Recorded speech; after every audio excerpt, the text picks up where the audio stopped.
कर्नाटक के एक छोटे से गांव से एक लड़का मुंबई पहुंचता है। क्या करने?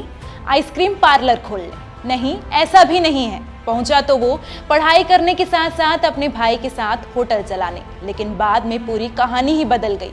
वो कैसे, आगे समझ आएगा। मुंबई में 400 वर्ग फीट के स्टोर में इस लड़के ने आइसक्रीम पार्लर खोला। नाम दिया नेचुरल्स।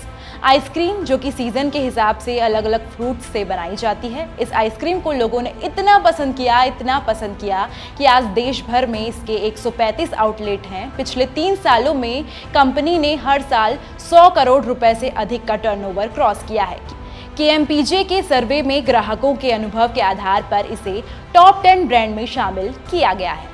नेचुरल्स ब्रांड के बारे में तो हर कोई जानता ही है और सभी को काफ़ी पसंद भी होती है, लेकिन आप नहीं जानते होंगे इसके फाउंडर रघुनंदन के बारे में। रघुनंदन के पिता बाजार में फल बेचने का काम करते थे। इन्हें फलों की गुणवत्ता को समझने की खूबी पिता से विरासत के तौर पर मिली और रघुनंदन की सोच ने ऐसा कमाल कर दिखाया कि आज ये आइसक्रीम टॉप ब्रांड तक पहुँच गई।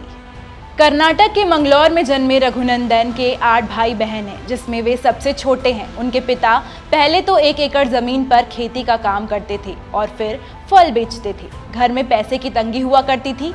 तभी उनके सबसे छोटे बेटे ने कुछ ऐसा कर दिखाया जो आज युवा के लिए मिसाल बन गया है कि इंसान भले ही पैदा गरीब हो सकता है, लेकिन अगर वो ठान ले तो कभी गरीब मरेगा नहीं। रघुनंदन महज 14 साल की उम्र में मुंबई आ गया। मुंबई के स्कूल में पढ़ाई करते थे। इसके साथ ही उनके बड़े भाई ने एक साउथ इंडियन खाने का होटल खोल लिया, जिससे गुजारा चलता रहता था। रघुनंदन अपने स्कूल खत्म होने के बाद यहीं आते और यही काम किया करते थे। यहाँ काम करते करते उन्होंने एक चीज नोटिस की कि लोगों को मीठा बहुत पसंद है, तो उन्होंने सोच लिया कि कुछ अलग डिजर्ट बनाया जाए। यहीं से उन्हें फलों के गूदे से आइसक्रीम बनाने का ख्याल आया, लेकिन उनके इस ख्याल को किसी ने सीरियसली नहीं लिया, जिसके बाद वे अपने भाई से अलग हो गए और एक रेस्टोरेंट का भाग ले लिया और 35,000 रुपए इनके हिस्से में आ गए।